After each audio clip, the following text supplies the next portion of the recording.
Howdy friends, Dave with Hiking Buddy here. Hey, we're going to talk about a serious topic today, hiking in bear country, and specifically making noise on the trail hiking in bear country to avoid a bear encounter, to deter bears from noticing you, attacking you, a precautionary thing so you never have to fight off a bear or pray to God that you're not going to get mauled to death.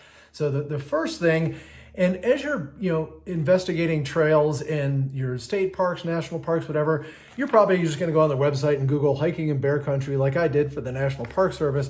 And this is one of their key recommendations. Point number 3 is make noise while hiking.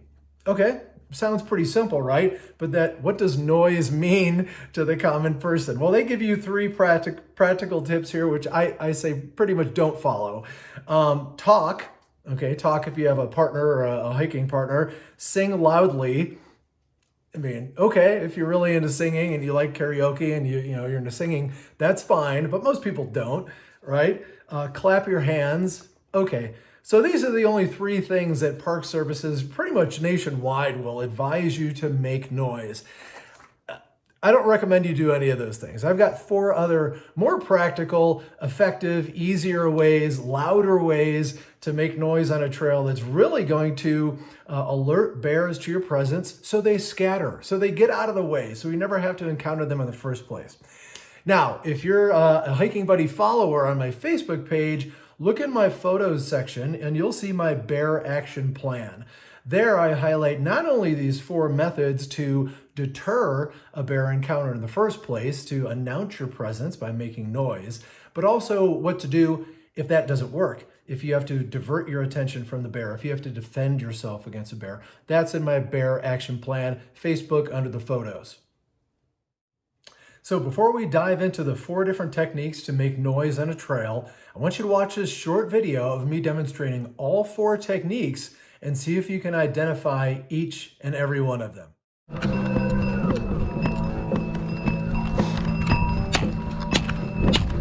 Okay, bears, coming in. It's my trail. Get out of the way. So the first one, as you probably heard, is the bell, the bear bell. And this is the number 1 thing I do recommend you take. Now, the National Park Service actually puts an interesting note in their bear page that says, bear bells may be popular on your backpack, but they're not effective in bear country.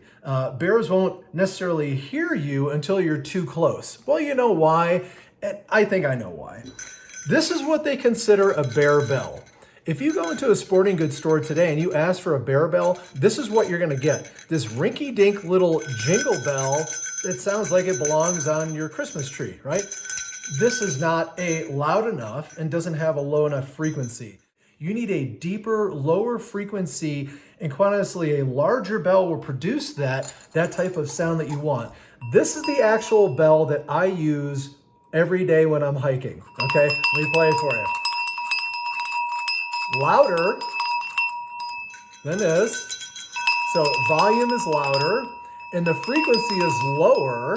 It's a bassier frequency because it's a larger bell. It's just, the natural, construction of it. It creates a larger, lower frequency and a higher volume. So it's going to travel farther because it's louder. It's going to travel farther because it's a bassier, lower frequency. That is, the first and foremost thing you want to do is get a loud, noisy bell because it rings with every step that you take, especially when you're going downhill. Man, that thing's really ringing. And you don't have to yell and shout and clap and act like an idiot the whole time, on the trail like this. And especially me when I'm using poles, I can't clap. My hands are occupied. So, bear bell, first and foremost, and get a bigger, better one. Second, play music. It's okay to play music, especially if you're alone on the trail, like I am a lot. There's nothing wrong with it. You're not harming it. But if you're on a popular trail with a lot of people, use this discriminately. Definitely turn up and down the volume as you see people. You don't want to annoy other people and ruin people's experience, and leave no trace. That's part of the initiative, is not to make a lot of noise on the trail and bother other people. But I'm in the middle of nowhere in bear country and there's really nobody on the trail ever. So playing music is smart. Now you could play it on your smartphone. Okay. It's just not very loud. This little speaker on here doesn't carry a lot of volume, and it's very high treble sound, so it's not going to travel far, just like our Bell Acoustics. So what you want to do is get a small Bluetooth speaker like this. It's battery powered. The charge is about 3 to 4 hours if I play continuously. You can get bigger ones, more expensive ones too. This one was $12 at Walmart. It's the brand ONN, O-N-N. Again, it's great. I've been using this for years, and all you do is turn it on. And then it's going to want to pair with your phone. Bluetooth. And then when you play it, Bluetooth connected. Now listen. Massive difference in volume, in bass, the frequency. This alone will probably travel, I don't know, quarter of a mile if there's no wind, if there's no obstructions. So playing loud music through a Bluetooth speaker is great. And I prefer rock music, as you just heard, because it's heavier, it's louder, it's bassier, right? It's noisier. In fact, I heard a story recently of this hiker who encountered a mountain lion on a trail, and she pulled out her smartphone and started playing Metallica. And it was just loud and noisy. And, you know, you got to think like an animal. Are they used to that noise? Is that going to think something they want to attack and eat that's playing this loud, noisy music? No, of course not. So luckily, just playing Metallica on her smartphone scared a mountain lion away. So play loud music, when in doubt, play rock. Don't play classical and try and lull and, you know, soothe your wild beast that wants to eat you alive. So yeah, speaker is the second most important thing, playing music. The third thing you could do on a trail to make noise that's very effective is clicking your trekking poles.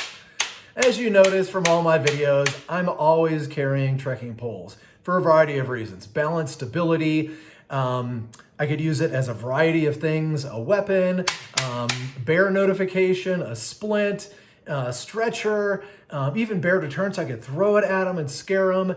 Endless uses for trekking poles, not just balance and stability, and it gives you a good upper body workout too. So last but not least, it's a great way to, you know, notify bears, wildlife, if you're cresting a hill, if you're going into a wooded area, if you have a strong headwind. All of these things may stop the noise of your music and your bell because they're not loud enough, or you're not, you know, it's not protruding that far over those obstructions to get to that bear who's kind of isolated from the noise. So this is just a third easy option. As you saw in the video, I'll just click. And I don't do it all the time. Just again, when I feel like I'm getting into a spot where there could be a bear, or it's a blind curve, or you know, over a hill, or you're getting into a wooded area, especially a headwind.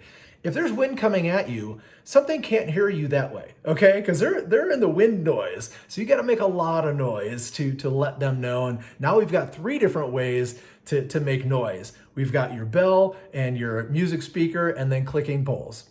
The fourth way is pretty simple. Just shout. And, you know, this is one thing the Park Service says is talking, but I say shout. You know, and I'll do this too. And you noticed in the video, not only am I clicking my poles, but I'm shouting, "Hey bear, coming through," and talk loud, yell. It's okay. You know, this is your life at stake, really. So act like you mean it. Not, "Hey bear, I'm coming, blah, blah. Hey, coming through, watch out." You know, talk like you mean it. Try and scare it away. Pretend there's a bear on the other side of that hill that you want to get rid of and scare away. So it's okay to shout periodically on the trail, and you won't act like an idiot. You're just trying to save your life. That's the whole point of this exercise, is to give you guys practical tips on how you can do on the trail to avoid being attacked by a mountain lion, by a bear, by some animal who's not expecting you to come around the corner or crest the hill or whatever, because they don't hear you. So I hope this was very helpful information. I appreciate you guys watching, and have a great day. Stay safe out there.